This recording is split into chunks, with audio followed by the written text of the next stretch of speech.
Hi, I'm Stephen K. Amos. I'm Stephen Bailey, and I'm not really that sporty. You can tell by my whole demeanour that I'm not into it. And as for darts, not on my radar.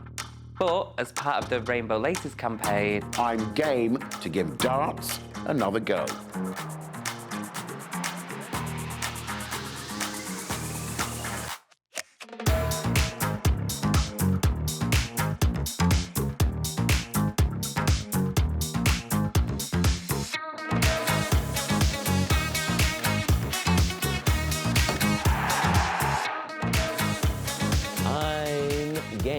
I'm game. I'm game.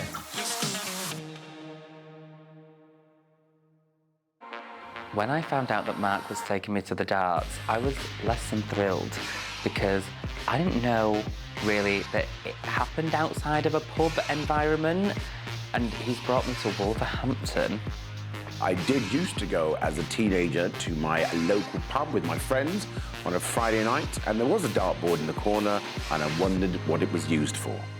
Well, tonight it's being used for the Grand Slam of darts. But before this session begins, our two Stephens will take to the stage for a 3-dart challenge. To prepare them, we've enlisted the help of two of the sport's biggest stars. Gerwyn Price now, flexing his muscles, literally and metaphorically. Fantastic from Bergh. He'll be doing some dancing tonight, all right. Gerwyn won the 2018 Grand Slam. The first Welsh winner of a PDC major. And last year you hit the 4th 9-darter in the history of the competition. Is that good? Double 12 for the lot. Dimitri Bergh hits a 9-dart leg. That is a stunning moment. We have got to turn Stephen A and Stephen B into darting superstars. God. How confident are you can make that happen? I'm confident with that. I don't know. It's probably going to take a bit of time, but we'll give it a No. Why did you look at my outfit when you said that? I just seen you throw one earlier on, that's all. Oh, he's left-handed, by the way. Yeah, left-handed. Because that's Is what I that wanted good? to see. When you're a left-hander, your left foot needs to be first. When you're a right-hander, your right foot got to be first. Yeah. How are you feeling, guys? Slightly nervous. Don't be. It's easy. Every first time you're nervous, doesn't matter. Are you two flirting? For me, sports didn't really speak to me. I wasn't particularly athletic. God, PE was my nightmare. I was always picked last. I was never very good at it. And when I was growing up, it was like, boys go and do all this, girls go and do all this, and I was kind of in the middle going, well, I don't want to do what they're doing, but I'm not allowed to play around us with the girls. That feeling of being the last one to be picked is a feeling that a lot of us can identify with. If you're going to stand there, Yeah. and then lean towards the board. And This is our Titanic moment, isn't it? So you just relax that bit. Okay, it's fine. I'm going to get a bullseye. Oh! That's That was a number. It's about finding your own stance, right? Yeah. Yeah, you've got to keep that front leg straight. Yeah, Oh, definitely. this one? Definitely Yeah. straight, yeah. Oh, like that. Oh, you can't do this. No. Oh. Well, you can, but that's not don't do gonna that. give you any fans. Oh, you see what you see? Oh, come on. I shouldn't. Oh, calm. It's calm. aggression doesn't help. These two aren't aggressive. Oh, Look it at does. them. Oh, it does. Okay. I love that. Oh, yes, it is. Oh, look. Good darts? Yeah, it's because you're whispering in my ear. Yeah, I'm a yo whisperer. Oh, Good darts. He's actually not bad. He's I know. got something about him, yeah. I feel like that was said with a lot of sarcasm and pain. Do I win? Do I go and get my own darts? Of course, they don't get back to you. Crowds are chanting, Amos, Amos. Good dart. Triple 18. No. Oh, no. Oh, yes! That's a little 20. Get in there. That's after what, one set of tips? What can I say? I met two very different darts players today, very professional. Didn't even occur to me that one of them would be Dimitri, under 25, a young guy, fun guy, full of energy and positivity, clearly loving darts. And then also meeting Gerwyn. What a lovely, lovely bloke. I didn't see a beer in either of their hands. They weren't boisterous, and it was just, you know, it's a lesson to us all. We should all leave room to kind of get to know somebody else and accept them for who they are.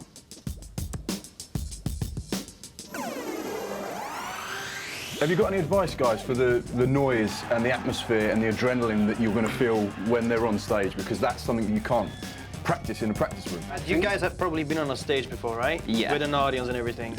Well, this audience is gonna be different. Okay. These ones have probably a few drinks. Do they try and put you off as well? Oh, they put me off. Oh, yeah. Oh, do they? Yeah. What kinds of things do they? They'll whistle, they'll boo, and they'll do everything to try and make you miss. All right, Stephen B. Yeah. What I'd like you to do to prepare me for this evening, just boo me. Okay. Boo me. Boo! You're terrible. You're awful. You were never any good. You're getting worse by the second. Okay, that didn't put you off one bit. If anything, it helped you. Can I boo? Yeah, I encourage you to. Only seems fair. Can you do it in like a nice way, though? Yes, of course, yeah. Are you starting now? Or are you Yeah, just yeah, gonna... when you start. When I start, Yeah, yeah. okay. You're rubbish! I'm holding a dart! Go on, rubbish! Help! Keep doing it! Go on, you're rubbish! Oh, my! This Go is like on. every relationship I've ever been in. Don't look at me! Look at the ball! Oh, no, that one wasn't helpful.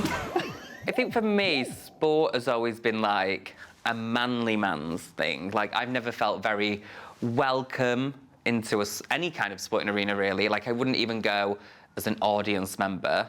Are you audience members in sport? I don't really know. Also, that for me, again, it's the tribalism. Nobody for a long time, in my own experience, was an out and proud LGBT plus person in sport.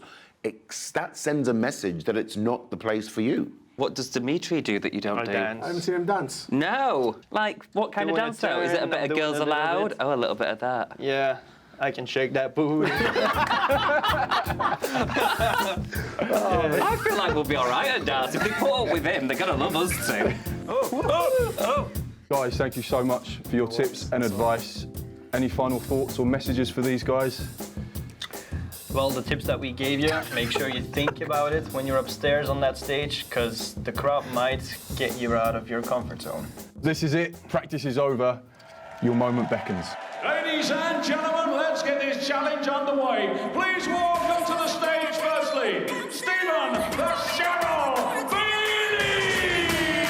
I'm gonna win. Because, let's face it, he's older and his sight's not as good. Would you please welcome Stephen the Newman King Amos! I've got to say, my ego says that taking on Stephen Bailey on the Oki for the darts challenge would be a walk in the park. But you know, he's got that little wrist action, you know, with the left hand. He'd probably beat me anyway. The 3-dart challenge is quite simple. 3 darts each and the highest score wins. After a bit of practice, the Stephens will throw closest to the ball to decide who will take to the Oki first. It's just outside the 25. Yeah! That's closer, that'll do. So it's Stephen K. Amos to throw first. Game on.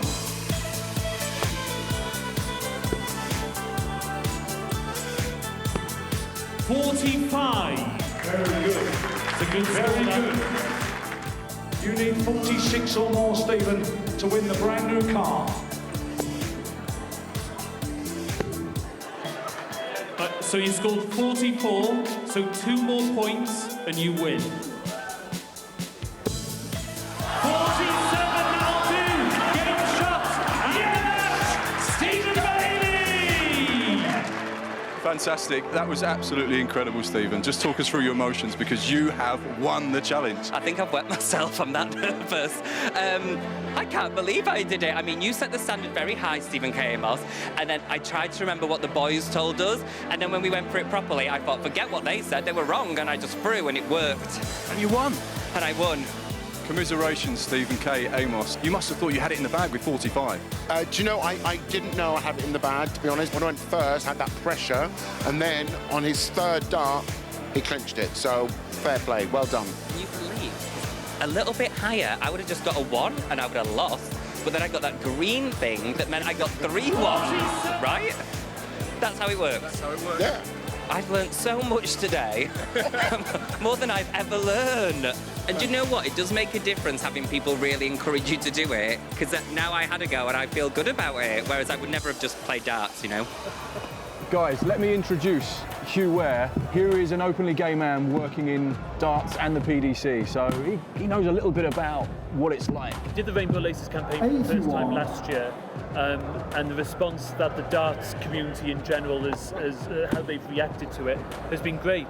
Just like the Rainbow Laces in all the other sports, it is just about trying to make sure that sport is as inclusive as it possibly can be. Do you feel that perhaps, you know, the platform is there for a gay darts player and that they, in this environment, would be supported? I don't see any reason why a gay dart player could not come out.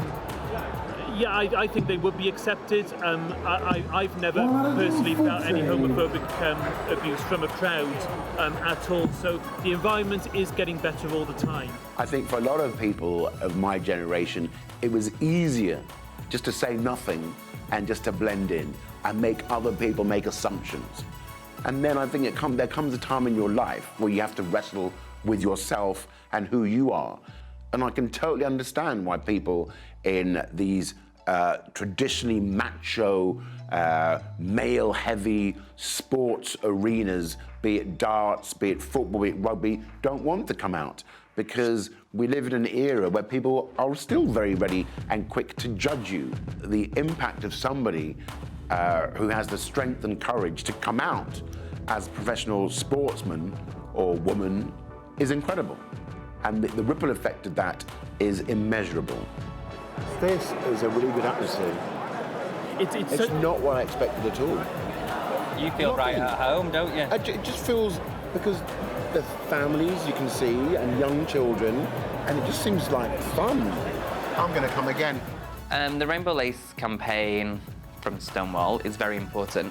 I think sport is probably something that could easily get lost within the LGBT community. Like, I don't think it's something people would naturally encourage for gay people, because I think there is still that stereotype that gay people and sports don't go together. And so I think this campaign is really important, because it does show we go together. Because looking at me, what am I? I wear a fabulous suit, my makeup's done nice, I have great hair, but I'm also a black belt in Taekwondo. I could literally death drop someone.